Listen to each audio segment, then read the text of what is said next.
What is up, y'all? Welcome to another Sports Gaming Rosters video. So I had planned on doing a 2027 version 1 and then doing a update for 26 and 27, but I just don't have the time to do these draft classes like I did last year. Between work and YouTube really busting everybody's balls and giving them pennies for advertising, there's just not enough time or ability to do classes like I did last year. As I was working on the 2027 draft class, I was realizing how out of date it is already, and I just don't have the time to do that work twice. So I am pivoting towards an immediate 2026 update and a 27 class to go along with that update. If that causes any inconvenience for people who are using my version 1 draft class and waiting on 2027, I'm terribly sorry. There's not a ton of changes, mostly quarterbacks, which is why I'm making this video. So hopefully you can go in there and make a little bit of edits yourselves here and there. Again, I'm sorry, but this is just the best use of my time this year.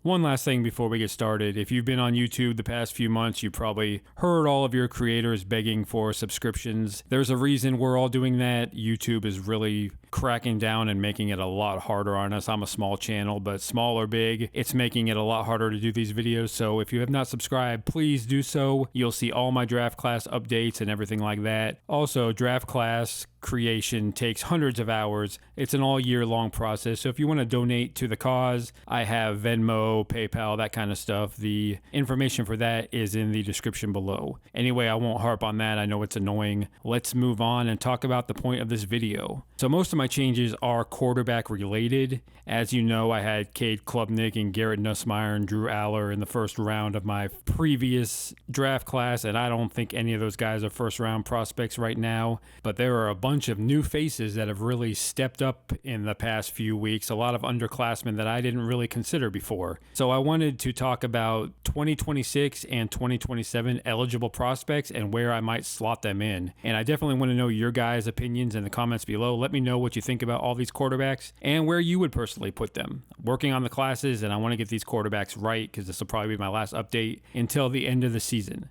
So let's just talk about everybody.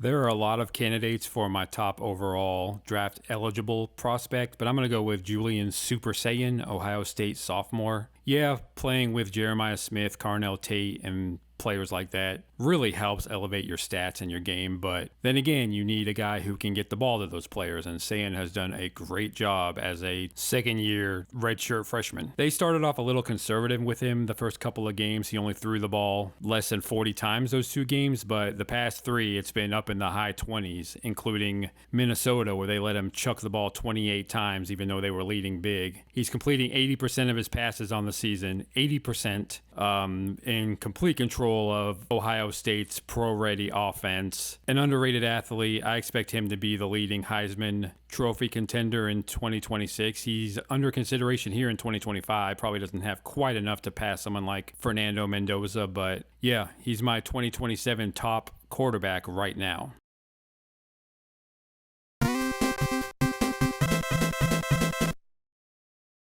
I am a big Dylan Raiola fan. He definitely took his lumps as a true freshman. Playing for Nebraska is tough. It's not the Nebraska that I grew up watching in the 90s that just dominated everybody. It's just kind of a middling team that plays in the toughest conference in college football. He had 13 touchdown passes, 11 interceptions. Definitely took his lumps as a freshman, but his sophomore season has been very good so far. Way cut down on his interceptions, completing about 75% of his passes. He's big, strong, born to be a quarterback. Yeah, he probably picked Nebraska more because they have the same colors as the Kansas City Chiefs, so he could look just like Patrick Mahomes, but whatever. If he was at Georgia, a lot more people would be talking about him. I have him right with Julian Saiyan as QB1 for 2027. It's a lot easier. These quarterbacks look a lot better when they're freshmen and sophomores, and as you get more tape on them, they tend to fall off a little, but very early right now, Raiola and Saiyan, that looks like a really good 1-2 punch for the 2027 draft.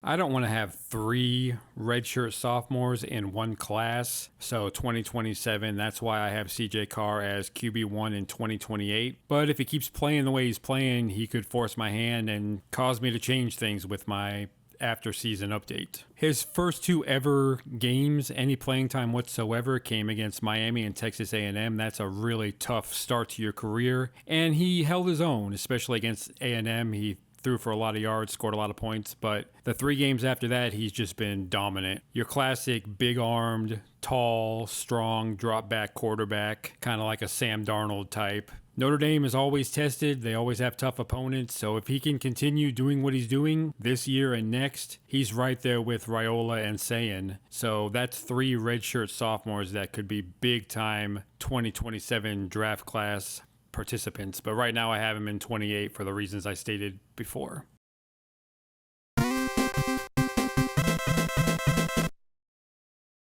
So while Garrett Nussmeier, Cade Klubnik, Drew Aller, even Lenore Sellers to a lesser extent have all struggled this year and have fallen down my rankings. Everybody except Sellers is out of the first round now. Fernando Mendoza has excelled as a redshirt junior. He transferred from California where he had a pretty decent career, but California is a really bad team. It was hard for him to really differentiate himself, but since going to Indiana, he's been nearly perfect. 16 touchdowns against 1 interception. He's tall, has decent enough arm strength, can process information pretty quickly. Probably doesn't weigh his listed 225 pounds, takes too many sacks, but he has a very good chance to be the first quarterback taken in 2026 if he declares. I put him in 2026 because he's simply the best upperclassman quarterback, non-3-year sophomore, and yeah, it's not the best quarterback class, but he has shown that he is the best of the group right now. I think he's more of a Jared Goff than a Trevor Lawrence, but good enough to be a top overall pick, especially in this class where there isn't that elite skill position or defensive player. So Mendoza, the best of the best for 26 right now.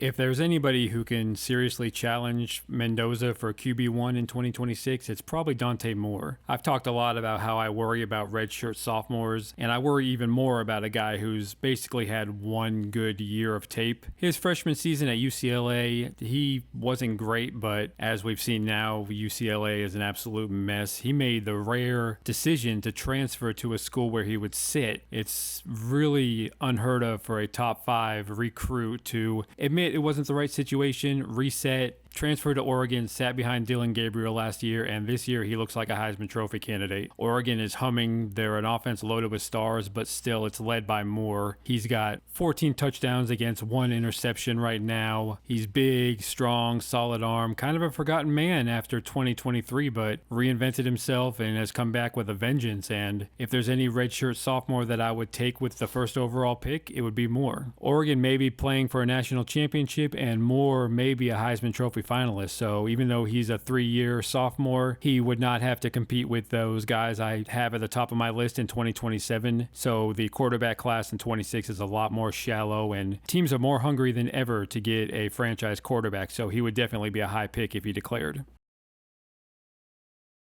Not all of my quarterbacks are Big Ten quarterbacks. Darian Mensah has been even better for Duke in the ACC than he was for Tulane back in 2024. I have him as my top senior quarterback for 2028, but he could definitely crash the 2027 party if he keeps showing the ability he has this year. Lenore Sellers has not set the world on fire as a redshirt sophomore, but scouts remain high on him, and I think he's still a first-round pick if he declares in 2026. Not a high-volume thrower. The only time he passed more than 19 times this season, he threw for 300 yards and 2 touchdowns. Might be a Jalen Hurts type at the next level, more of a game manager, runner, occasional thrower, but he's not an Anthony Richardson, an athlete trying to play quarterback. He can really drop back and pass the ball when he needs to. Ty Simpson has taken the Garrett Nussmeier route, sat for 3 years behind other quarterbacks, and now as a redshirt junior is starting for the Crimson Tide and having a really good year. I have him in 2027 as a 5th-year senior. I think he'll still be a first-round pick because sometimes teams like that experience they can just throw in right away. 23 years old, 5 years of experience. So, yeah.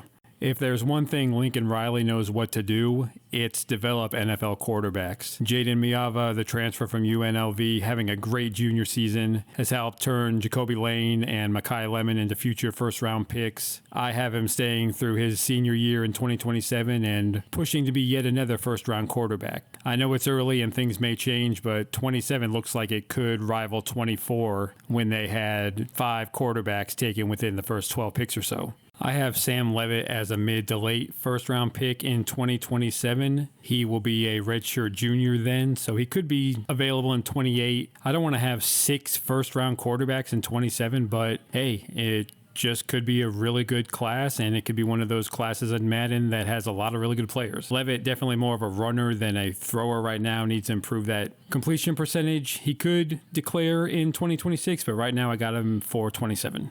So things can and will change once we get deeper into conference play as these guys face tougher and tougher competition. But right now, that's my top 10 with the next 5 you see on the screen right now. I'm going to work on quickly getting a 2026 update out within the next few days and then my 2027 class to follow. Again, I apologize for any inconvenience, but this is the best use of my time. Please subscribe to the channel for constant updates, and so you don't ask any questions on when it's coming out or what version. I will have everything for you guys coming very soon, and I always post a bunch of updates. So thanks, I hope you enjoyed this video, and please let me know in the comments what quarterbacks you like, when you like them, and where you like them. Thanks everybody, until next time.